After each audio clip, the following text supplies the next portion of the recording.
I promised y'all I'd make a video, and I'm delivering. It's a little bit later than I expected because I actually made a whole recording and then I had some realizations. And so, like, while I was talking, I realized some things. And so now I have to, now I had to redo it because I realized some things that can't be properly included in a short video. This video isn't supposed to be too long. I'm going to try to keep it under 20 minutes. So I promised I'd make a video about the next line of gene key 20 as Uranus has moved into it in the human design system. And let's see. Looking at the current human design transits, yes, Uranus is still in line 2 of gate 20. And so gate 20 is the gate of contemplation. And the first line in the Sabian symbols is described as a glass-bottomed boat floating in still, lush water. So you can see all the way down, and there's all this beautiful fishes and clear water. And this is very good luck, actually. If you dream a dream, and no matter what the dream is, no matter how scary the dream is or difficult, if you are in a situation where there's clear water around you, this is very good luck. And so in my first video, I talked about that being a really good thing. And I believe I mentioned that the next line was a little bit more difficult because the first line is the line of just beingness and pure investigation for investigation's sake.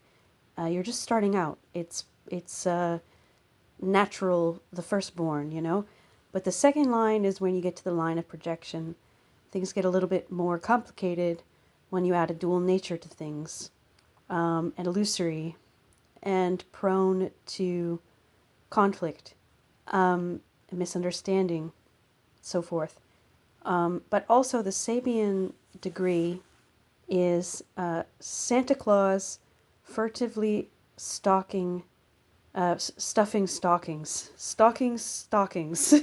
stuffing stockings. And even from my own understanding of second lines, I was concerned, but this Sabian degree had me thinking about people's myths and expectations, and that can lead to trouble. And gate 20 is known as the gate of now. And so when you have myths coming up against the gate of now, that spells conflict, usually.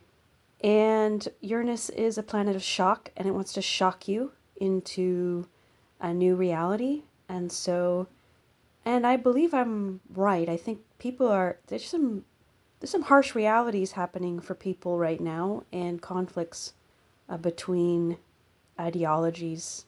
Also, according to Ra Uruhu, gate 20 is a gate of superficiality in general. It's shallow contemplation. Now, that doesn't necessarily mean a bad moral thing, and I was speaking before on the benefits of having a very present, shallow, focused awareness.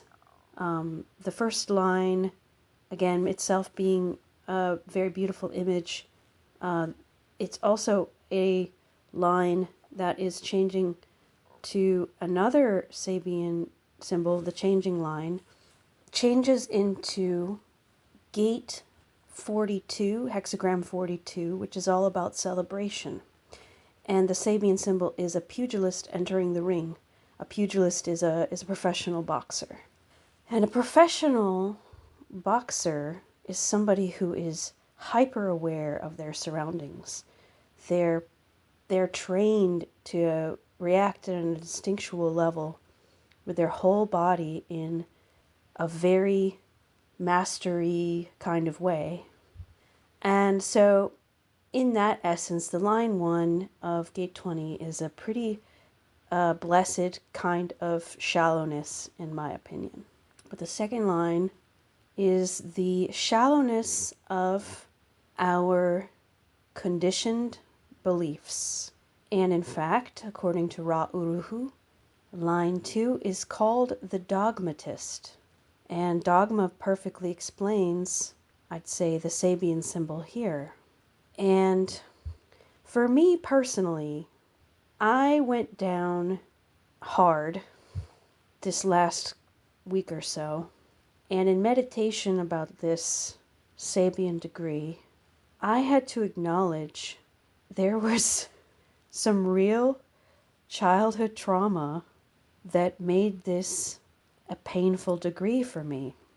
But because of this lovely system here of symbols, even without the astrology, I have been able now to process some things and understand myself in a way I'm actually really, really grateful. So whether you believe in astrology or human design or not, let me just share with you some things here. So, and again, this brings into line 2, that line 2, though a line of projection, that is like people externalize or internalize perceptions that may or may not be real, the duality of it being the second line, you come across your perceptions versus reality, is that there is both good and bad aspects too. So Santa Claus, Saint Nicholas, or in the pagan system, actually it's not pagan, it goes back to the Vikings. Santa Claus is actually Odin, the Allfather, and it goes so far back that, yeah, if you're a good child, Odin will give you gifts. But if you're a bad child, Krampus will grab you or give you coal in your stocking, you know. And where's the shallowness here? The shallowness here is in these predetermined, pre-programmed beliefs about what one deserves from the universe, and what one will get, and what one has a right to have pleasure about in certain times of their lives. You know, the anticipation of getting a present. Why do we only allow children to have that anticipation 1 or 2 times a year? And it's really interesting to me to, you know, diving into various Sabian interpreters, long discussions of these, including James Burgess, I believe I'm saying it right, and others. And they talk about this, and now I'm able to understand for myself that I have not allowed myself to reconnect with that child that really did joyfully anticipate gifts, because I had some really bad Christmases, and I just stopped myself from doing that. And thus I was running from a dogma, even though I didn't have any religion about, I just said I don't believe in Santa Claus anymore, but I had a dogma, a shallow one, that was not introspective about what I deserved. So we can also flip it to the other side, whereas I believe that I didn't deserve something, right? Well, other people might believe that they deserve something. So what's going on in this world right now? I think we're having a clash of ideologies and a clash of people's programming, childhood programming with the now, especially in this age of instant communication. I think people are having a lot of public conflicts that are really public, but they're emotionally rooted back in these genetic programs. Interestingly as well, so I wanted to also get through in this, the changing line for 20 line 2 changes to hexagram 59. And hexagram 59, also known as the dragon of the genome, according to the gene keys, and it's the dragon of It's penetrative. It's very penetrative. And it's a dragon of transparency, the gate of transparency. But it is also shadow, the shadow of it being the gate of manipulation. And this one is I think it's super sensitive for a lot of people because the channel it connects to is the 6, which is the hexagram of conflict.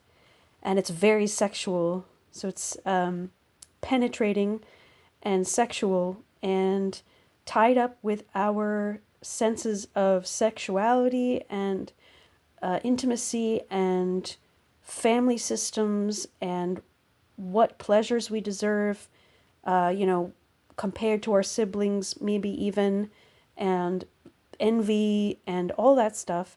And so it's super fascinating to me. And I said this before as well, that this would be a little bit of a difficult time. As long as it's in this line 2, people are being really challenged in their personal unconscious belief systems at an emotional level, at a pre-verbal maybe even level of, mommy and daddy, are they going to be there for me? And am I going to be allowed to enjoy these candies or sweets or toys? Or can I anticipate that these good things are going to come my way?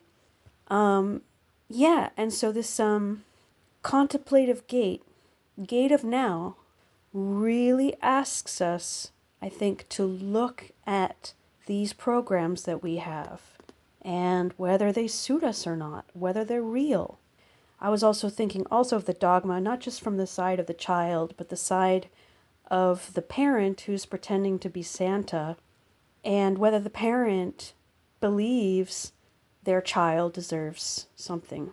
So acting as a judge and executioner on what joys their child deserves, and at a larger level, what joys the whole family deserves.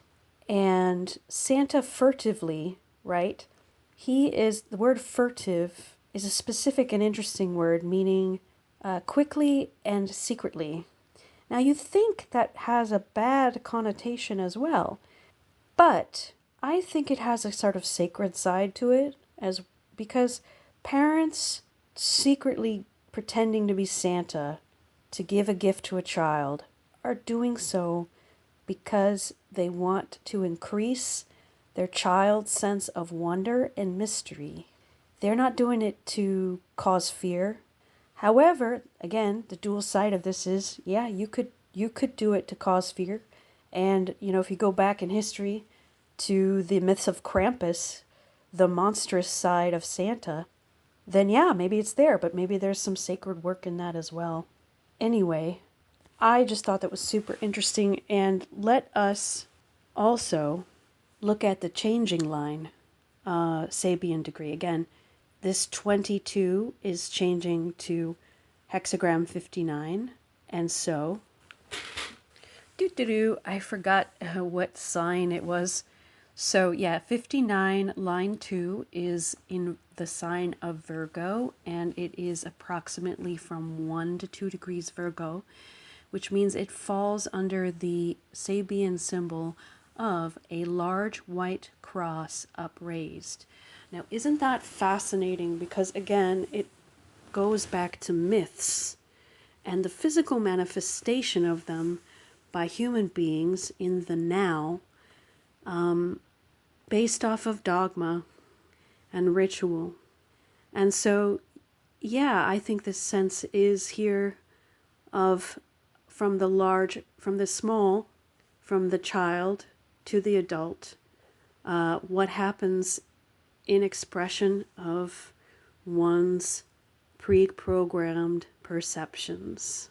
And so you are raised as a child with a certain belief in certain rules of the world, like at Christmas time you're allowed to anticipate a gift, and then you become an adult and you recreate those rules in the larger society with, like, for example, a large white cross to perpetrate your familial and genetic history. So, very interesting. If you find my video interesting, please like and subscribe. I also want to say, please excuse the simplistic drawing here. I'm still kind of trying to decide how I want to share my voice, whether I want to pair it with anything visual at all. Let me know if this is distracting or helpful. I think things will be a little bit easier when hexagram moves into, or the gene key moves into hexagram, sorry. When the gene key moves into line 3, when Uranus is in line 3, things will be a little bit easier. The Sabian symbol is a garden of the Tuileries. It's much more placid energy. And it moves into, the changing line is goes into hexagram 53, which is a very nice one. It's very abundant and nurturing because it's a changing line. The hexagram 53 is in Cancer, and I think this is going to have a little bit more subtle energy with the Uranus there. All right, thank you. This is Noelle with Minty Astrology, and have a good day.